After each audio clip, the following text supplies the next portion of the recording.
परमपिता परमात्मा सदगुरु मौला ने मनुष्य शरीर सर्वोत्तम शरीर दिया है।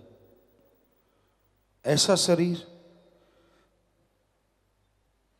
जिसका बराबरी, जिसकी तुलना किसी और से नहीं की जा सकती। और ये शरीर में जीवात्मा रहते हुए अगर परमपिता परमात्मा का नाम जपे, सुमरन करे, तो आवागमन से मोक्ष मिले, जन्म मरण से मुक्ति मिले और वो तमाम खुशियां हासिल करे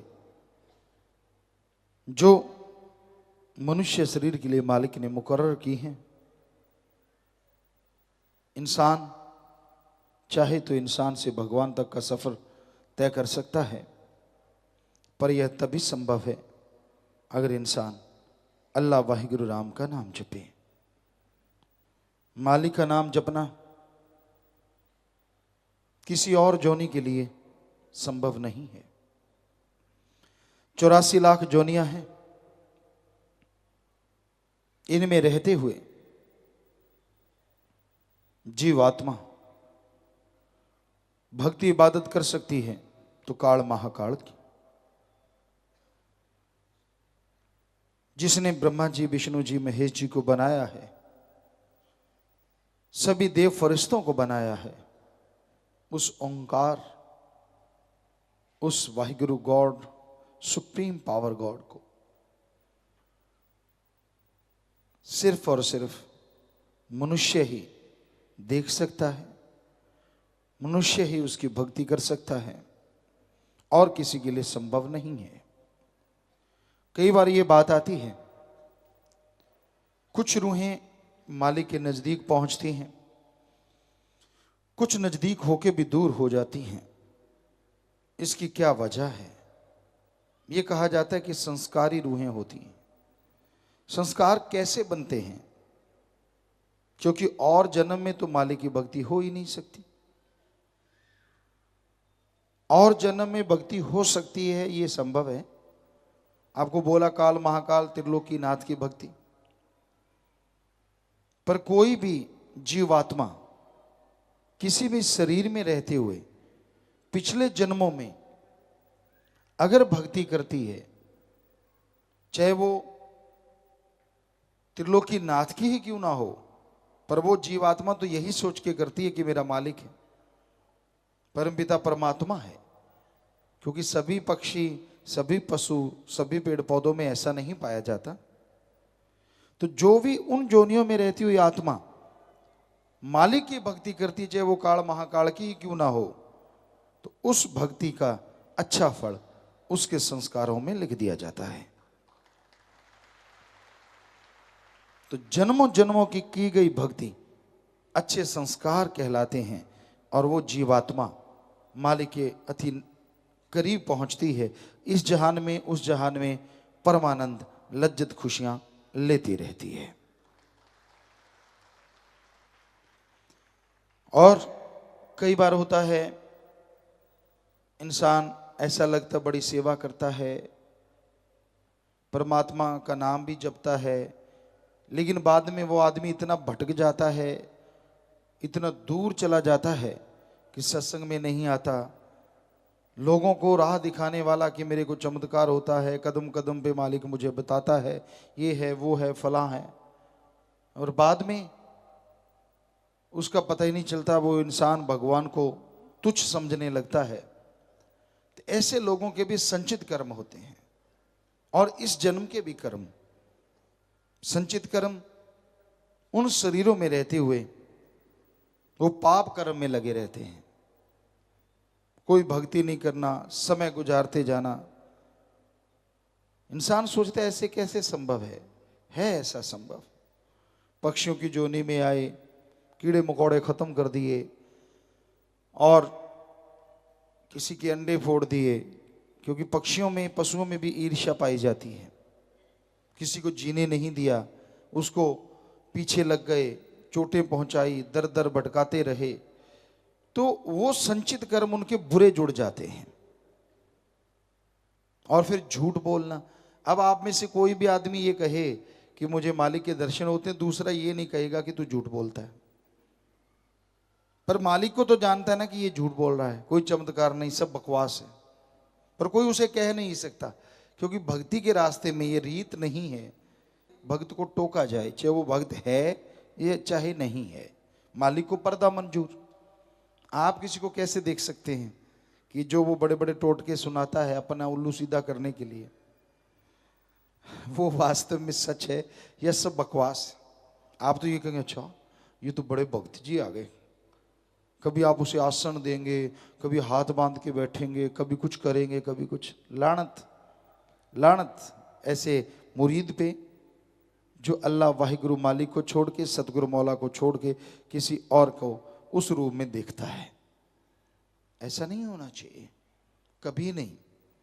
क्योंकि सतगुरु अल्लाह वाहिगुरु राम तो सिर्फ एक ही है। जो दिखावा करता है, जो जितना ज्यादा शौफू करता है, उतना ही वो पाखंडी है, ढोंगी है। बचो ऐसे लोगों से। तो उसके यही संस्कार, क्योंकि पिछले जन्मों के बुरे जुड़े थे, इस जन्म में झूठ बोलता रहा अल्लाह के नाम पे, वाहिगुरु सतगुरु मौला के नाम पे, झूठ पे झूठ, झूठ पे झूठ, झूठ पे झूठ, तो उसकी बेड़ी में बट्टे डल जाते हैं और एक दिन बेड़ी मझधार में डूब जाती है, कुलें डूब जाती हैं। तो ये वजह होती है। कई बार लोगों के दिमाग में चलता है यार ये कैसे होता है। तो इस तरह से ये संभव है। मनुष्य शरीर में इंसान से भगवान बना जा सकता है, और मनुष्य शरीर में ही इंसान से आदमी शैतान से भी आगे निकल जाता है। इसलिए अपने दिमाग को मालिक के सुमरण में लगा के रखो, भक्ति इबादत में लगा के रखो। ओवर स्मार्ट कभी ना बनो। अपने आप को ये मत समझो कि मैं पता नहीं क्या चीज़ हूँ। उसने बनाया है तो वही चीज़ है, और वो जब मर्जी वापस बुला ले, ऐसी ही तू चीज़ है। तेरे बस में कुछ नहीं है। तेरे बस में है कि तू अपने अच्छे कर्म बना ले चाहे बुरे बना ले, वो भी भगवान के वचनों की वजह से। तू खुद मुख्तियार है, मर्जी का मालिक है, तू सरदार है, मुखिया है। इसलिए अच्छे कर्म कर, अपने आप को अहंकारी मत बना। मुझे सब पता, मैं जानता हूं, मुझे ये मुझे वो। कभी भी डायरेक्ट इनडायरेक्ट अल्लाह वाहिगुरु राम की निंदा ना करो, क्योंकि वो अपनी बेड़ी में बट्टे डालने के बराबर है।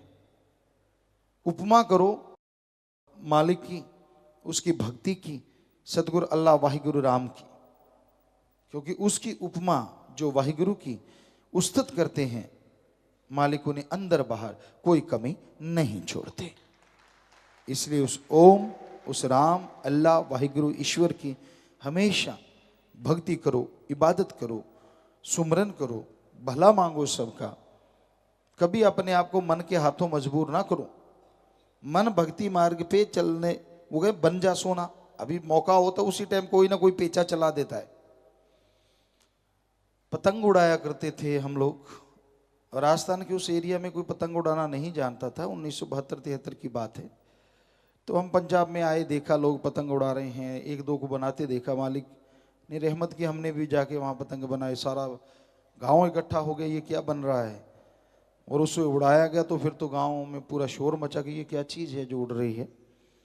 तो कहने का, और फिर उसमें बच्चे उड़ाना सीख गए, फिर पेचा डालते, एक दूसरे का पतंग कट जाता।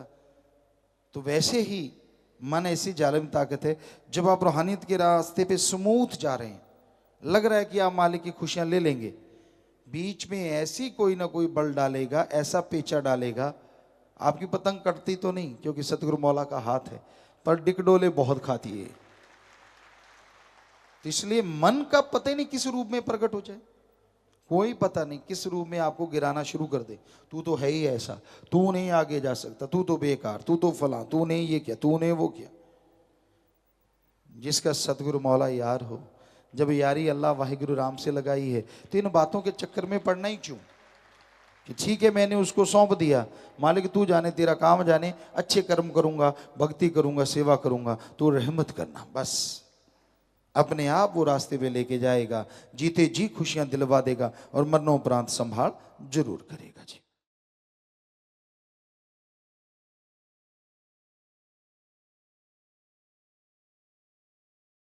इंसान सुख शांति परमानंद चाहता है, हर इंसान की इच्छा होती है उसे सुख मिले, असीम शांति मिले, परमानंद मिले, जीवन बहार की तरह गुजरे, कोई कमी न रहे। इच्छाएं हर किसी की मर्जी है, जितनी मर्जी रख सकता है, लेकिन जब इच्छाएं बढ़ती जाती हैं तो उनका मक्कड़ जाल इंसान को घेर लेता है, इंसान को बर्बाद करने लगता है। तो सुमरन भक्ति इबादत करो, दीन दुखियों की मदद करो, सबका भला मांगो और करो, सबसे बेगर्ज निस्वार्थ भावना से प्यार करो, किसी का दिल ना दुखाओ। सेवा सुमन करते हुए रूहानियत इंसानियत के रास्ते पे आगे बढ़ते चले जाओ तो मालिक अंदर बाहर किसी तरह की कोई कमी नहीं छोड़ता। वो अल्लाह, वो वाहिगुरु, वो राम, वो गॉड, वो खुदा एक ही ताकत है, एक ही शक्ति है, जो एक होते हुए भी दोनों जहां की खबर रखता है। सारी त्रिलोकी बहुत बड़ा एरिया है, इंसानों की गिनती देखें तो अरबों खरबों में पहुंच रही है।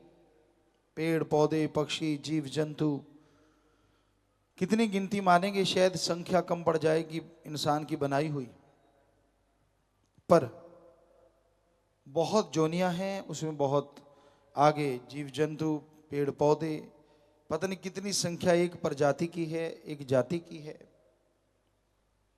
उसके बाद ये तो एक त्रिलोकी है, ऐसी सैकड़े त्रिलोकियां हैं हमारे धर्मों में लिखा है। अगला जहान, यहाँ आत्माएं वास करती हैं, उनकी सजा का, उनकी खुशी का, स्वर्ग नरक का सारा सिस्टम वहाँ है। तो कितनी हैरानी है कि एक ही सबको देख रहा है और वो एक ही सबके अंदर मौजूद है। कमाल है उस अल्लाह का, कमाल उस वाहिगुरु का। नाम जरूर अलग हैं, पानी को पानी कह लो, जल कह लो, वाटर वाशर, आब, नीलू, नीरू। पानी को जल कहने से या आब कहने से पानी का स्वाद या रंग नहीं बदलता। उसी तरह उस सुप्रीम पावर गॉड को अल्लाह, वाहिगुरु, राम, ईश्वर, भगवान, प्रभु, परमात्मा, कितने ही नाम दे दो, वो एक था, एक है, एक रहेगा। और वही एक ऐसी शक्ति है जो इंसान को तमाम खुशियां दे सकती है। उसका सुमरण करो, भक्ति इबादत करो, ताकि उसकी खुशियों से आप लबरेज हो सको। अंदर बाहर मालिक रहमो करम करें, अंदर बाहर से आपको माला माल करें। धन सतगुरु तेरा ही आशा सभी साथ संगत जी से निवेदन है कि मेरा चैनल जरूर सब्सक्राइब करें जी। धन धन सतगुरु तेरा ही आसरा।